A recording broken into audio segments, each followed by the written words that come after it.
I'm Vinnie Politan, the subject of my investigation, the murder of loving father Dan Markel, who was fighting for custody of his boys when he was killed by two hitmen. Here's the story. Wendi Adelson was once seen as a bright, accomplished attorney and mother of two, but beneath the polished exterior lay a bitter custody battle, a failed marriage, and a family obsessed with control.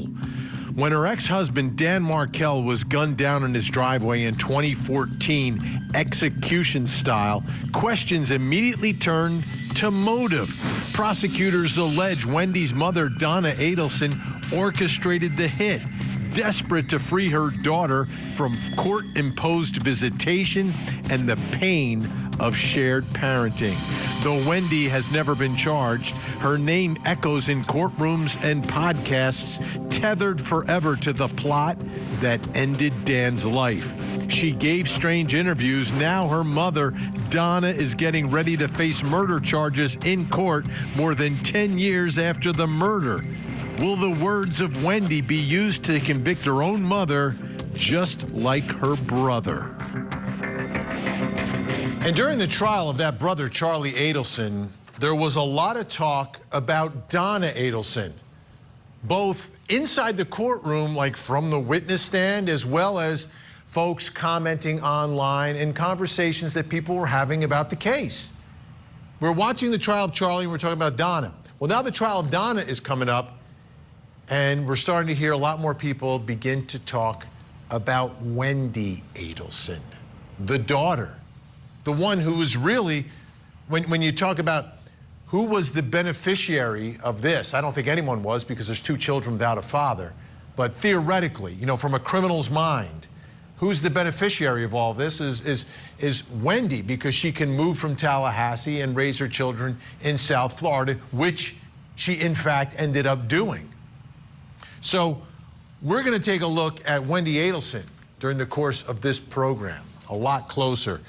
She did an interview with police on the day of the murder. Let's take a look at some of the moments from that interview when she is finding out from police about what happened to Dan. Your husband, your ex-husband, excuse me, Daniel, all right, has been taken to the hospital. He's not going to survive. Oh my God. Okay?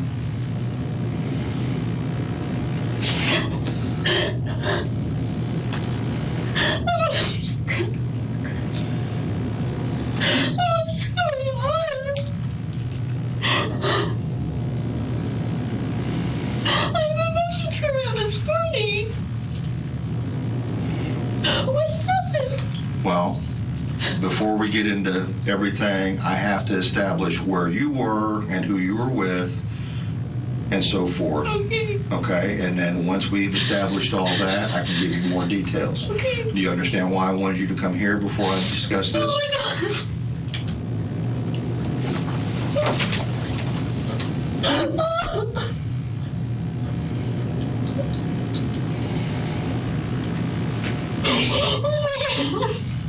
Oh my God. And I tried to drive up Trescott and I saw that it was blocked. It was blocked at some point. I'm not sure what time it was And I blocked. just thought, oh, there's maybe some trees down or something, because sometimes... Oh, you're saying as you drove down which one of the side roads? When I'm going to a friend's party tonight, and it's a oh my God, what am I even talking about? I needed to buy, it's a stock the shelf engagement party, and so I went to buy bourbon. Okay. So I went to drive from my place up Trescott to get to ABC Liquor, and it was blocked, so I just turned around. I was on the phone at the time. I wasn't paying a lot of attention. Right. So I just turned around and drove up the other way. I just thought, oh, sometimes when I lived there were electrical things that would happen. But they've talked about, like, animals being like he was dead, like, on the ground. And they even quasi-understand Lincoln's named after my grandmother, and whose initials are LJ, so his initials are LJ. He would say to my mom, who's still very heartbroken over the loss of her mother, he would say to her mom, like, is your mommy dead? Mm-hmm. And she'd say, yes, you know, you're named after him. And and he'd say something like, well, is she in heaven then? You know, like, so they have some fleeting concept of things like God. I know heaven.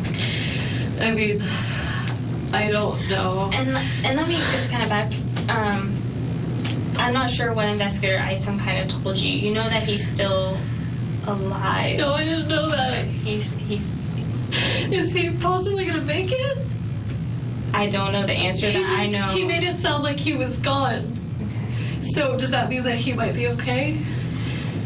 You don't know. I don't think, from what it sounds like, I don't think he'll be the same. Okay, but he might make it.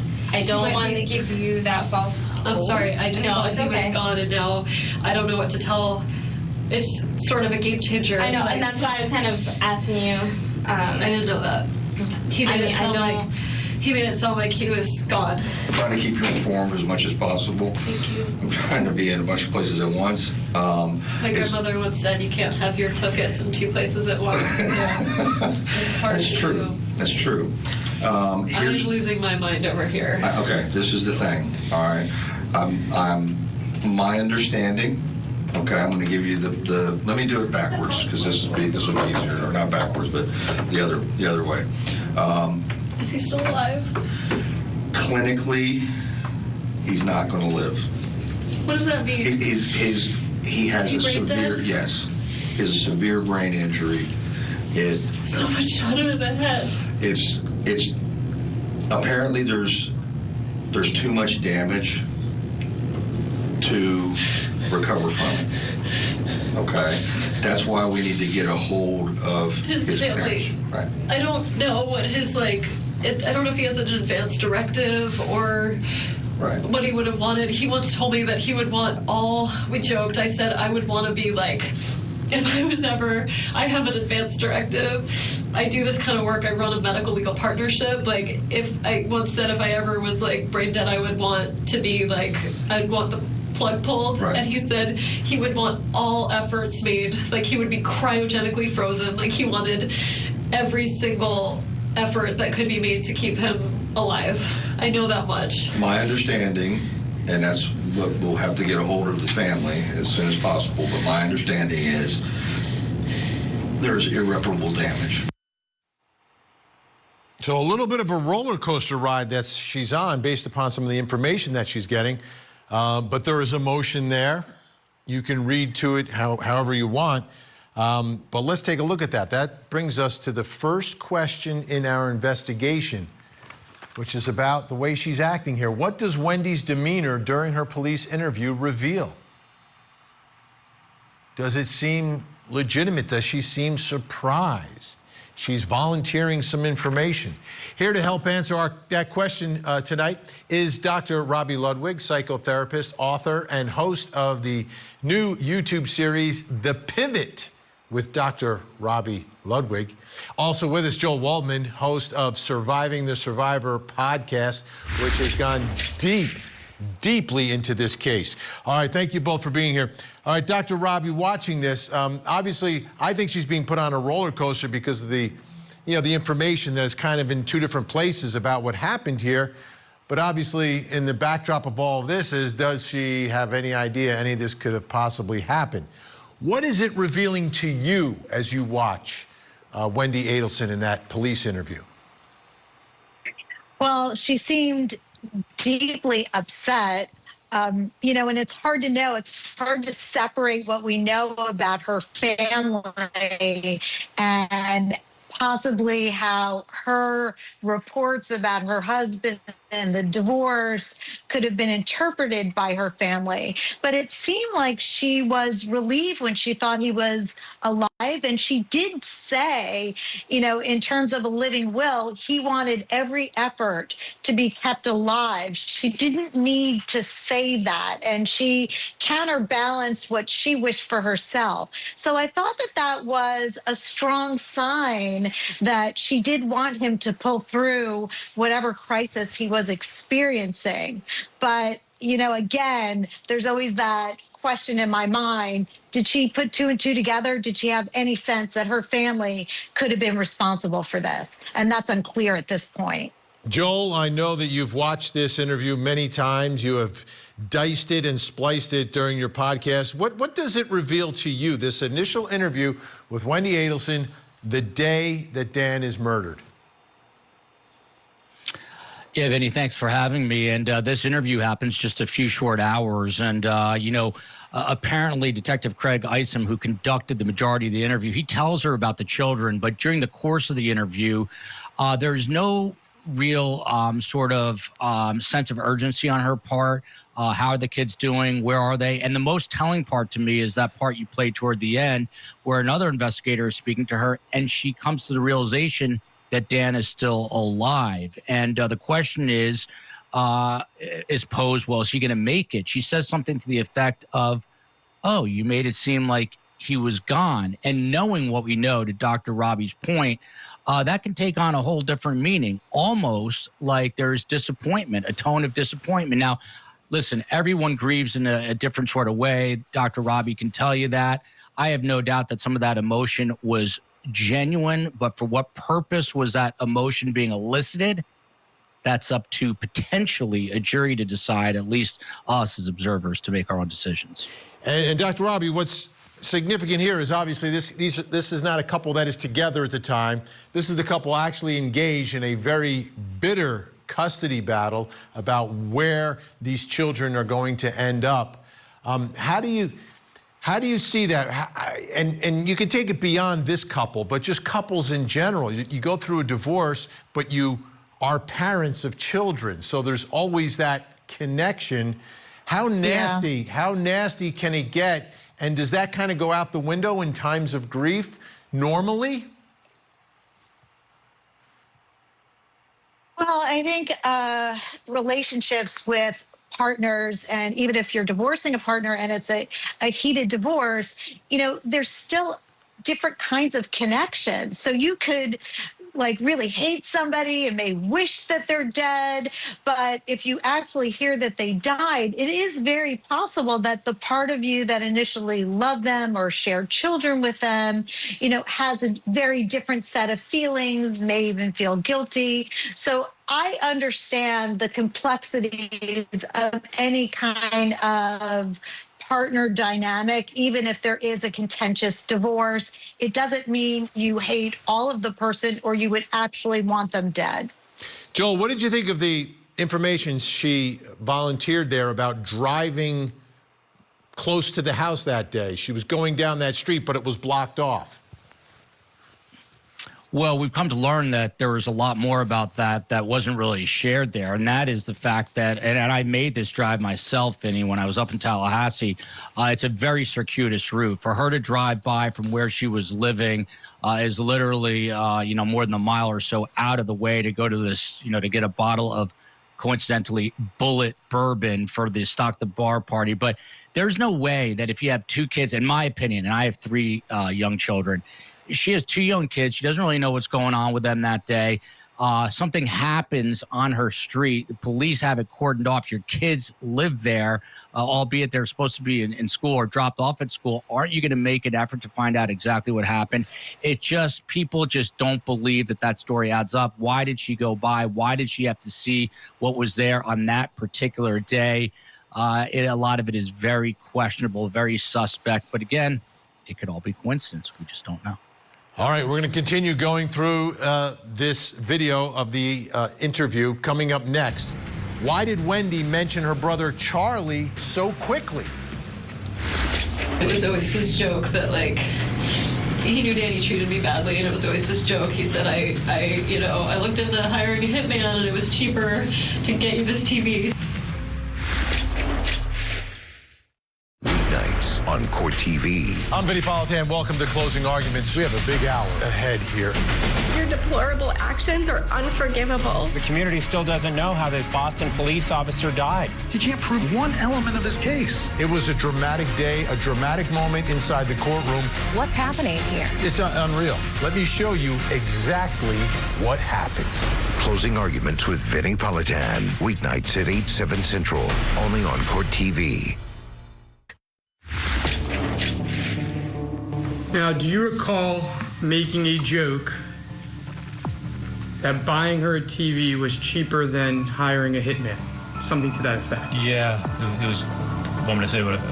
Yeah, tell me what the joke was. What happened was, when I gave her the TV set as a divorce present, this is the stupidest thing I ever said in my life. And I said, I was going to get you a hitman, but the TV set was a lot cheaper, so I went with the TV set instead. And I said it as a complete joke, and it was stupid, but I do that a lot. A joke about a hitman murdering his ex-brother-in-law, and then his ex-brother-in-law is murdered by 2 hitmen. Yeah, that's the reality of this situation. Now, this is one of those situations, head-scratching. Wendi Adelson, in her initial interview, again, they're talking about who would want to kill your brother. Take a listen here when she talks about her brother, Charlie. Do you think someone would do this for your benefit without asking you? No. What good does it serve? I mean, my brother, the one, his name is Charlie, the one I'm really close to, he makes a lot of jokes in bad taste, and it was a joke he made. He bought the TV for me this morning that got broken, and then I was talking to him about whether it made sense to pay to fix it or whether I should get a new one, and it was always his joke that, like, he knew Danny treated me badly, and it was always his joke. He said, I looked into hiring a hitman, and it was cheaper to get you this TV, so instead I got you this TV. I mean, he would never. If somebody tried to kill my ex-husband, they should be prosecuted to the full extent of the law. Regardless of who it is. I mean, it would be different if I thought it were my brother, but I don't think it was my family. Anyone outside my immediate family, that's a tough one. Okay. But I don't think my immediate family did this, so if it's anybody else, yeah. Okay. Would you think that this guy Charlie would even be capable of doing something like this? No. Let's just talk. He's the joker. So if you were watching the time code on this, the interview starts about 2:48 or so. It's like 20 minutes into the interview that she mentions Charlie. And as we know, prosecutors have used that again and again and again, and to help prosecute Charlie, who was convicted. Which brings us to the next question in our investigation. Why did Wendi mention Charlie so quickly? Why did she do that? Here to help answer the question, Dr. Robbie Ludwig, psychotherapist, still with us. She's also the host of that new YouTube series, The Pivot. Also joining us, mitigation specialist and defense investigator who worked on this case for one of the defendants, Monica Jordan, is with us as well. All right, thank you both. Monica, what's your theory here on Wendi? This is like 20 minutes into an interview on the day of the murder of your ex-husband. You're telling investigators that, oh yeah, my brother Charlie made a joke about hiring a hitman. Well, she unwittingly cracked the case within the first 15 minutes of the interview. Whether she knowingly or unknowingly, intentionally threw her brother to the wolves, she did it. And I just don't understand why she would provide this additional information when it was unnecessary. Yeah, that's the whole thing here, Dr. Robbie. If it is in fact like a joke, she's just telling him a joke, or he's just telling her a joke, but she volunteers this. What are your theories here about what is going on in these first 15 minutes of this investigation? Well, there's truth in jest, right? That's why comedy's so funny. It kind of shows us an unconscious truth. So that's one thing. You know, I do wonder if Wendi is a sociopath in some ways like her mother, and realized during that moment when she was talking to the police that, you know, who's the person you think of first for killing a spouse or an ex-spouse? the partner, the wife. So I think there's a part of Wendi that was very invested in making sure that she would not be responsible or the fingers would not be pointed towards her when it came to the death of her husband. And I think that there's a very clever component to Wendi that's always operating. And so I'm wondering if she's a sociopath like her mother and is just a little bit more clever at it. Now, Monica, in terms of the hitmen themselves, they never had, there was no contact with Wendi. I've seen one picture of Wendi with the broker, Catherine McBanoa. I've seen a picture of them together on the beach. But there was no contact at any point, was there, between Sigfredo Garcia, Luis Rivera, and Wendi Adelson? The day before the execution of Dan Markel, Luis and Sigfredo saw her walking on Trescott. And so there was that encounter. That's the only encounter. Luis Rivera didn't even know it was her. It was Sigfredo that said, there's the lady right there. But more importantly, what this shows to me is that when she mentions in the interview to the detective, she says, I want everybody prosecuted that's involved in this outside of my immediate family. So this goes back to the continuing elitist entitlement of the Adelson family, that she wants these two underprivileged people of color, all of the people of color punished, but the rich white elitist in her family. That is fascinating. And that's sort of the way that the prosecutions went in the case, right? It went from Luis Rivera, Sigfredo, Catherine McBanoa, then finally Charlie Adelson, and now finally Donna Adelson as she is getting ready. All right, Dr. Robbie, thank you so much. I know Monica's going to stick around. Up next, what does Wendi's call to Donna reveal?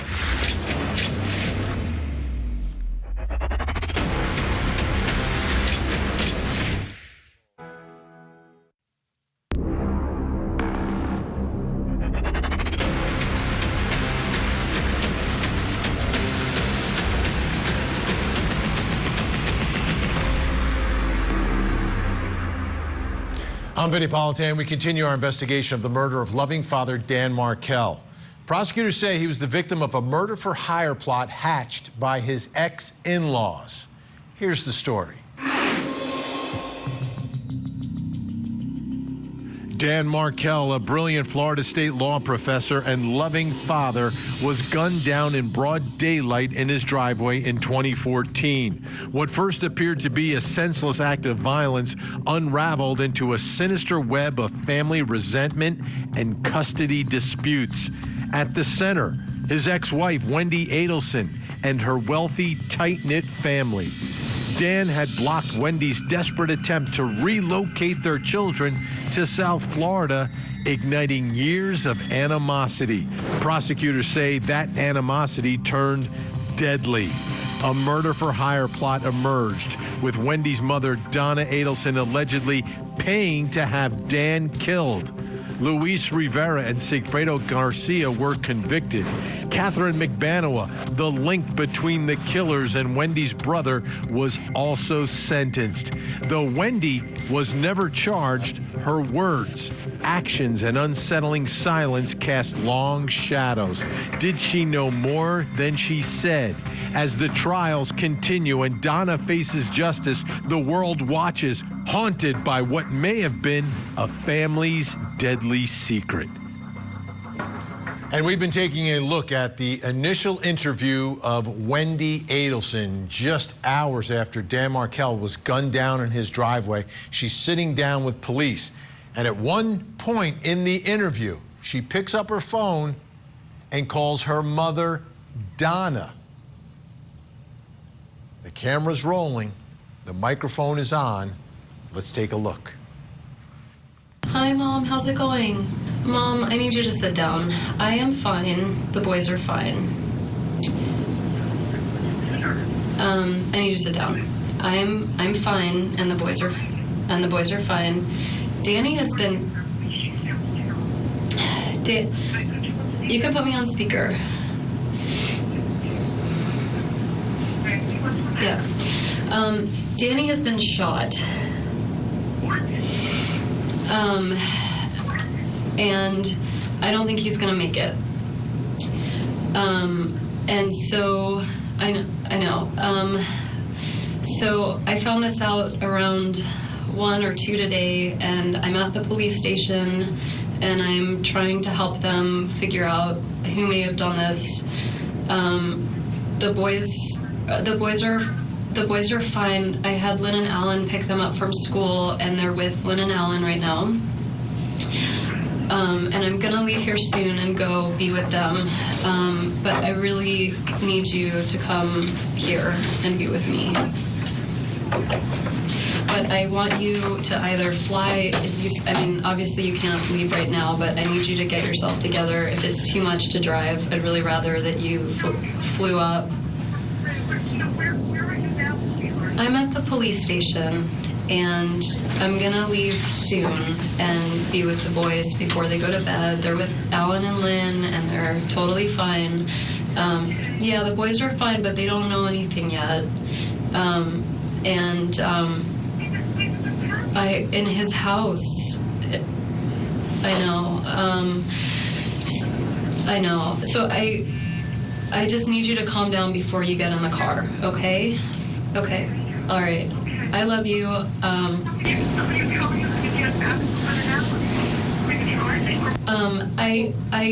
I think Jane might, I have the car here, but Jane might take me. I'm not gonna be alone, so I have a lot of support and I'll be fine. Yeah, if you could just come here, that would be great.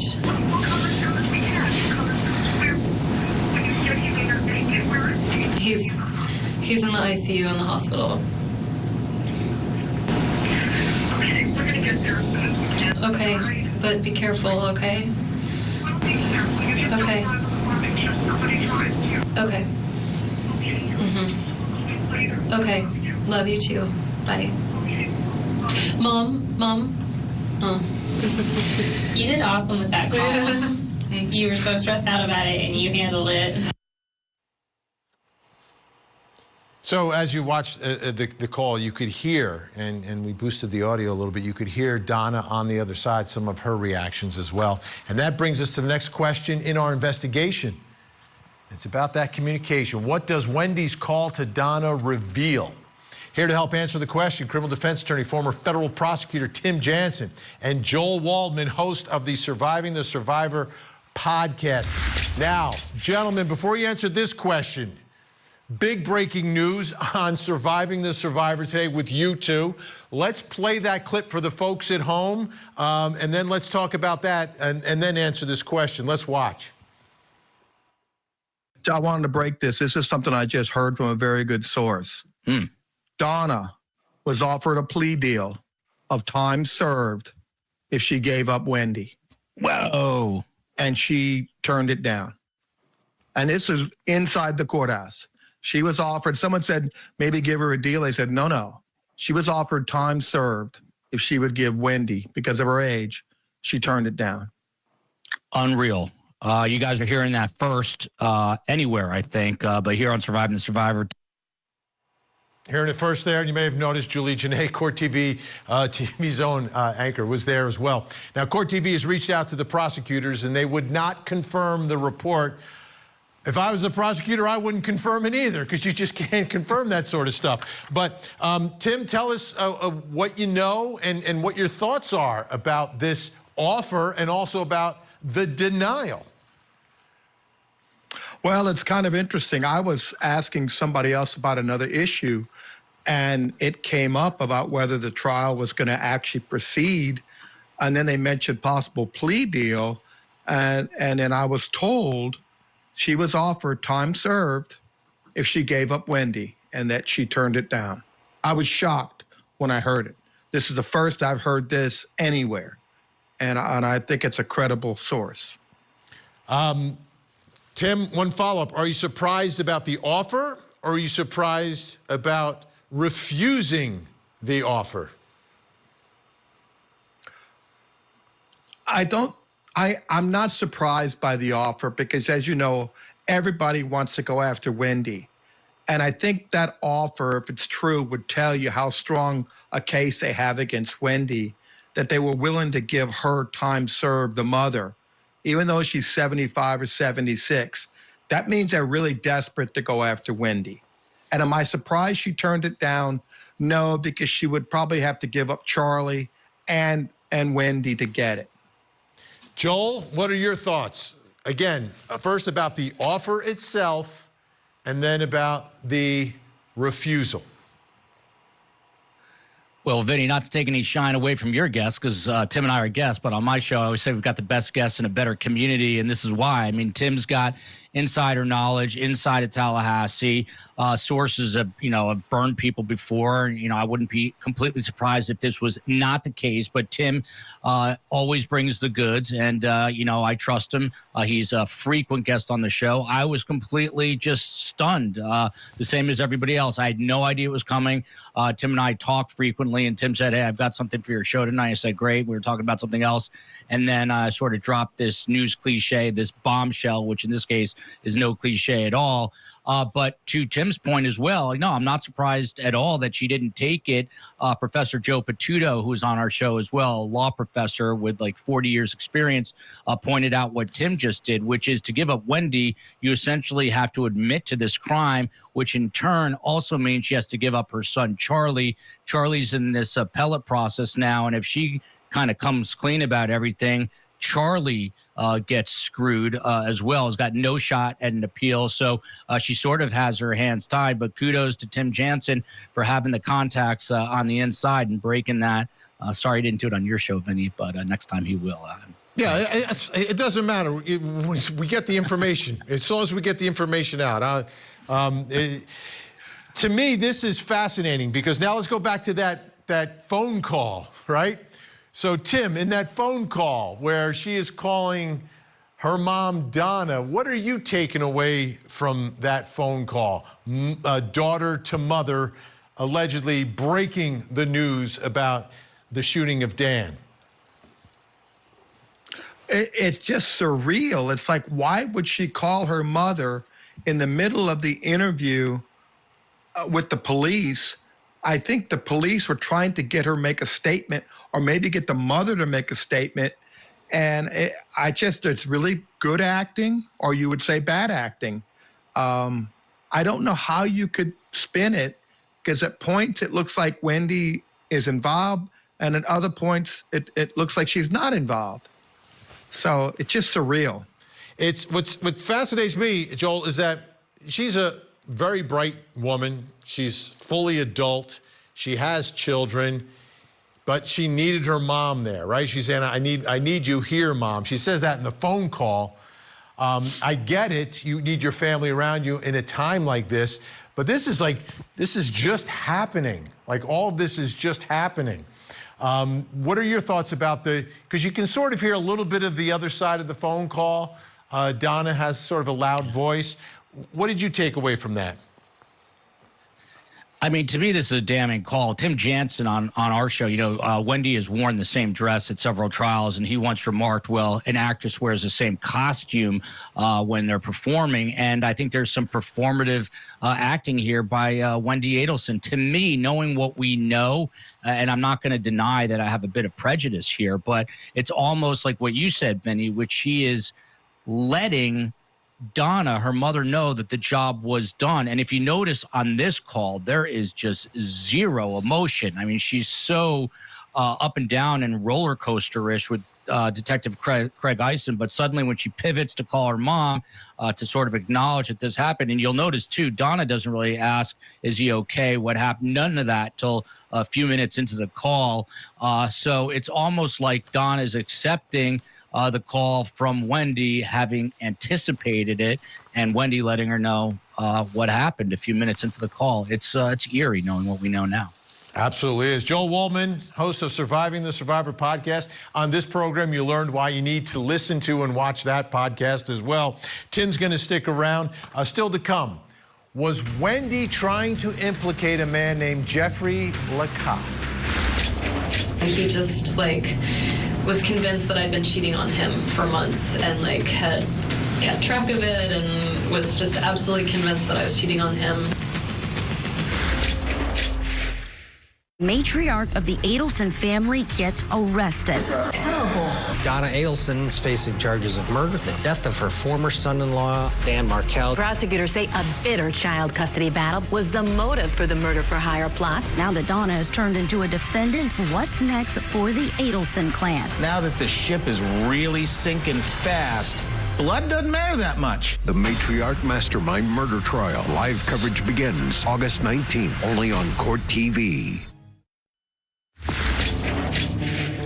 Well, if I had left on my trip at the scheduled time that she had known about for quite a while, I would have driven pretty close to Danny Markel's house about the same time as at the murder, in a similar looking car to the suspect vehicle. That's Jeffrey Lacasse. This is someone who, after the breakup of Danny and Wendi was dating him. And there he is describing that, you know, if I had taken this route, I was driving the car, I may have been a suspect in the murder of Dan Markel. So Jeffrey Lacasse's name also comes up during the interview of Wendi Adelson. Take a listen. Is Jeff a violent person? No. Not at all? No. Jeff own a gun? I don't think so. I mean, my guess would be like 100% no, but I guess I was only in his house one time. I mean, he certainly could have a gun and I wouldn't know about it, but he never lives by himself. Lives by himself. He'd never talked to me about a gun. Okay. I mean, he was in the military, so. Oh, he was in the military before? Yeah, he grew up in California. His dad was in the Air Force, and then he was in the Air Force and ended up in Eglin Air Force Base, and he started going to community college and took classes and was really bright and ended up doing a PhD here at FSU and then taught in Arizona and then just got rehired here. Not rehired, but like hired. And he just like was convinced that I'd been cheating on him for months and like had kept track of it and was just absolutely convinced that I was cheating on him, and I kept telling him I wasn't, and he just was, I felt like not very trusting of me, and it just made me feel really uncomfortable, and after that happened I wasn't sure that I wanted to be with him anymore. No, but, oh yeah, and he was in the military. I don't know if he had a gun. Maybe he had a gun, I don't know. Brings us to the next question in our investigation. Was Wendi trying to implicate Jeffrey Lacasse? Is that possible? Is that possible? Here to help with our investigation, Monica Jordan, Tim Jansen with us. Monica, what are your thoughts here? Do you think it's even possible that Wendi was trying to kind of throw the name around there a little bit when she was starting to be questioned about some people? I think Wendi was trying to fill every crack and hole in this case with whatever name she could give out. She implicates her brother within 20 minutes. She's now talking about a boyfriend that's jealous, or an ex-boyfriend that's jealous and thinks she's having an affair. Well, she's clearly not having an affair with her ex-husband, who she's in a horrible custody battle with. And she drags this poor guy into this incident no more than he wants to drag himself into it. He was pretty quick to want to involve himself. Proved that he had a pretty solid alibi. But for the most part, Wendi is throwing rocks at everything. You know, I just don't understand, after having learned that the father of your children has just been taking a headshot in the garage, she's not like, listen, I want to get to my children. I'm worried about my children. I don't know who did this. We can talk about this later. And she doesn't do that. She's continuing to fill this information and do everything to deflect away from her when she's truly ends up being almost in the center of it. Tim, you know, during one of the trials, Jeffrey Lacasse's testimony, interesting because, and I want to play it, and then I wanted to get your comments on it because it's kind of a bizarre conversation that he claims to have had with Wendi about his travel schedule. Let's take a listen. When she called me back, she had a series of detailed questions about what I would be doing on Friday. And Friday is going to be July 18th, right? Yes, And that's the date of the homicide? that's exactly right. What were her inquiries of you regarding that date? I had a trip planned to Tennessee. She was aware that I was planning to leave about 11 a.m. On Friday. I need to get to Atlanta for an early dinner, so with traffic, she knew I was departing at 11. And at the yoga studio in the parking lot, she had asked if I was still going, if I didn't go, why not, what route I would be taking a lot of a bizarre amount of interest in that trip that didn't make sense to me at the time, given that she didn't want to spend time with me. And how does it make sense to you now? Well, if I had left on my trip at the scheduled time that she had known about for quite a while, I would have driven pretty close to Dan Markel's house about the same time as at the murder, in a similar looking car to the suspect vehicle. Tim, what are your thoughts about that? Well, Jeff came off as a very credible, overly emotional witness. It does look like, because I think at the testimony you haven't played, he said she distanced herself from him. On that night in the parking lot, she didn't want to date him, didn't want to see him, but then she did ask these questions that he's referring to. When are you leaving? What time are you leaving? Very, very implicating questions that would lead one to believe they're trying to put someone else near the location. And then in this interview, you put that together, very jealous. He loves me, thought I was cheating. He's not violent, but he was in the military. His dad was in the military, so you never know. Altogether, yeah, she's giving another suspect. Yeah, Monica, this is bizarre. Like, who cares about what route you're taking to go anywhere? That just, to me, doesn't make any sense. And the other thing is, it was always strange to me, the choice of vehicle by the hitmen in this case. Were they told what kind of vehicle to rent? No, they thought it was cheaper and it was what was available. I mean, we've discussed before, these two nitwits blew a hole through the fuel line on the Prius. It was a hybrid, and almost ran out of gas and brought more attention to themselves on one of the scouting trips. Unbelievable. So at the end of the day here, Tim, we have about 15, 20 seconds left here. 0 to 10 chances of Wendi being charged, knowing everything you know, including the news that you broke today. I think they don't have enough to charge Wendi right now. I do want to add, when he said he was at the yoga studio, that yoga studio is less than 2 blocks from Dan Markel's house. Wow. Wow. That's true. Unbelievable. Big thank you. Monica Jordan, always great to have your insight into the case, having worked investigating it. Tim Jansen, thank you so much. Breaking news all day long. Wow. All right.